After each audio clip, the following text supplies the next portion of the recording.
Grüß, willkommen in einem aufregendes video. Welcome to another exciting video, in this case episode 54 of my figure gaming video series. In this video, I'll be discussing movement trays, their benefits, disadvantages, and some ideas to reduce any of those disadvantages. I've been experimenting with movement trays for several years, and after a number of mistakes, I have a movement tray system which seems to provide me with significant benefits for some rules. However, before I drill down into that, let's look at the advantages and disadvantages of movement trays at a high level. Any set of rules which requires a player to move more than one element as a single unit can benefit from movement trays. Instead of moving a number of elements individually, you can now move a single movement tray which contains those elements or bases. Rules which focus on the movement of individual elements gain no benefit from movement trays. The classic example is one element equals a squad or platoon set of World War II or Cold War rules. While in theory a squad per element scale set of rules may move entire platoons as a single unit around, this is very rare at this scale. Even when an element is a platoon, it's very rare to move a company around as a single combat unit simply because the elements are scattered all over the place. They're not in base-to-base contact, basically. The only possible exceptions are big base rules, which treat elements in the same manner as strength points. A good example is Bob Mackenzie's BBWW2B rules. When we move to Napoleonics, this becomes a lot more common. In the WRG rules, a unit can consist of between 3 and 5 elements. In these rules, you would expect movement trays to be useful. Alas, in practice, they are not that useful. These rules depend on the arrangements of elements to reflect specific formations, such as line, column, and square. In this case, using movement trays would be possible, but would offer probably no real benefit. And you'd have to have very large movement trays or lots of different movement trays to reflect those different formations, line, column, and square. Napoleonics period also uses big base rules, such as Blücher. For those rules, the use of movement trays is mandatory, as the movement tray is the combat unit. When we move to Ancients, we experience the same issue as early Napoleonics rules. The element in a unit needs to be able to rearrange themselves within the unit to form line, column, or whatever, which makes using movement trays rather difficult. More modern ancient rules requires elements to move individually, so while you could use a movement tray to get your army into its final position, when the fighting starts, the movement trays need to be removed. In conclusion, apart from assisting you in moving blocks of units into their final battle position, movement trays are only possible when the rules require or encourage them. When we do find rules which encourage use of movement trays, we can quickly see one possible downside. They don't really look that good. Large numbers of movement trays on a playing area can detract from the bling. There is some ways of mitigating this, which we'll discuss later, but elements on a playing area without movement trays look a lot better. On the other hand, it's a lot easier moving a dozen movement trays than, in this case, 40 to 50 elements. This speeds up play dramatically. If the rules support mobility, especially pre-battle maneuvering, then you may have to accept the bling hit and simply go for playability. One method of reducing the impact of movement trays is to avoid a slot variety of movement tray, as you can see here. The dividers are all 3mm to 5mm in width, and when you have slots, you increase the amount of movement tray which is visible. If you're going down the movement tray path, best to just get open trays with no internal dividers. The exception is if the movement tray is flocked, which is the next method of reducing the negative impact of movement trays, which we'll discuss later. In this case, the movement trays are open and flat, with terrain placed upon it. This typically is used when the rules are big base rules and the elements are small, or, alternatively, not based at all, as you can see here. Another option is to make your own movement trays and then flock them. There are some commercial trays, such as this one from Itco. However, I do not own one and can only base my comment on the photos that you can see here. I use movement trays for a number of rules, mainly Ancients and to a lesser extent World War II, Cold Wars and Napoleonics.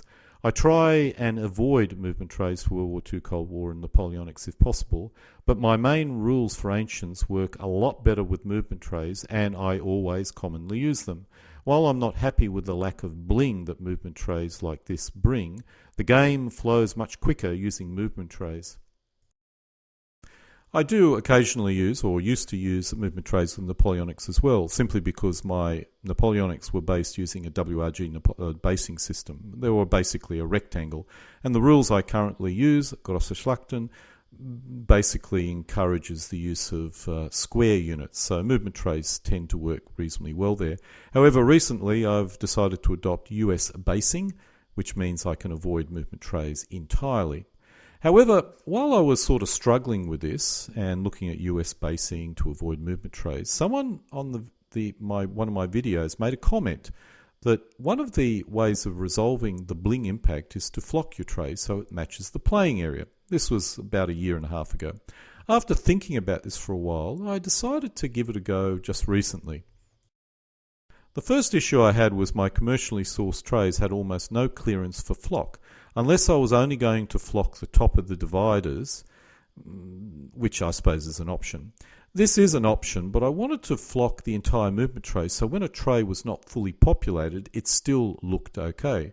Remember, if you only flock the edges and fully populated, yeah, it looks okay, but when you take a casualty, suddenly that raw movement tray gets exposed to eyes and the bling goes down accordingly.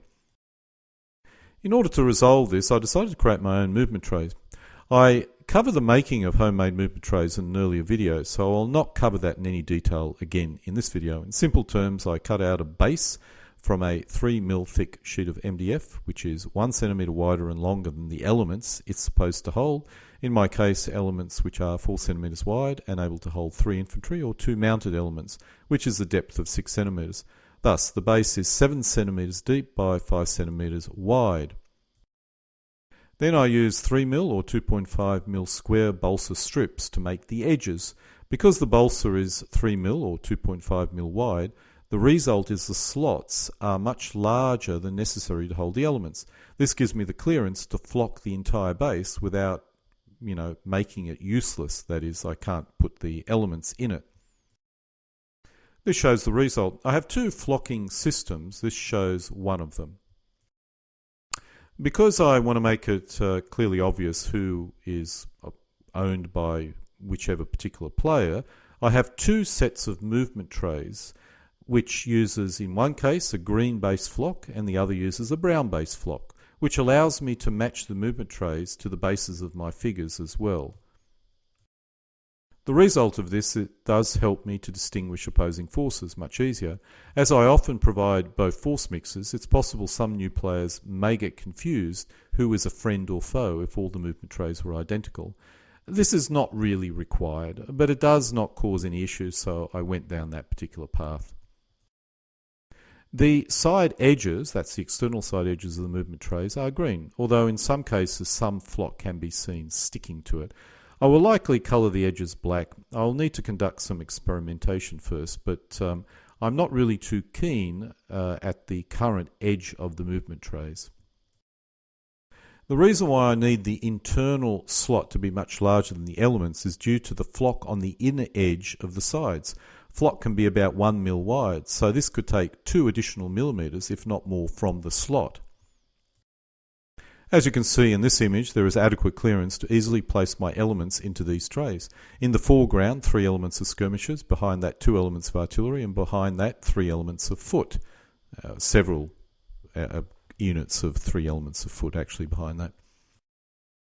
This shows the line infantry clearly with 2 cavalry elements in the final occupied movement tray in the distance. Apart from the edges of the movement tray, these trays do look a lot better than my commercial unflocked movement trays, particularly when you have a lot of them together. While not visible in this image, if the element is removed due to casualties, the movement tray below the vacated element matches the playing area and also the elements in turn, so it tends to be a bit more seamless. You'll notice in this example the clearance here is likely too great. These bases use 2.5mm square balsa strips. If I use 3mm, this gap would be reduced, and my next batch will probably use 3mm square balsa sticks as a result. I just wanted to make sure that the clearance was absolutely adequate enough for my first bunch of test bases, or movement trays. However, look, I have to be completely honest, while I feel flocking a movement tray will give you a better effect than unflocked movement trays, nothing beats having no movement trays. And so this concludes episode 54 of my figure gaming hobby series of videos, in this case looking at movement trays. Alle guten Dinge kommen zu einem Ende.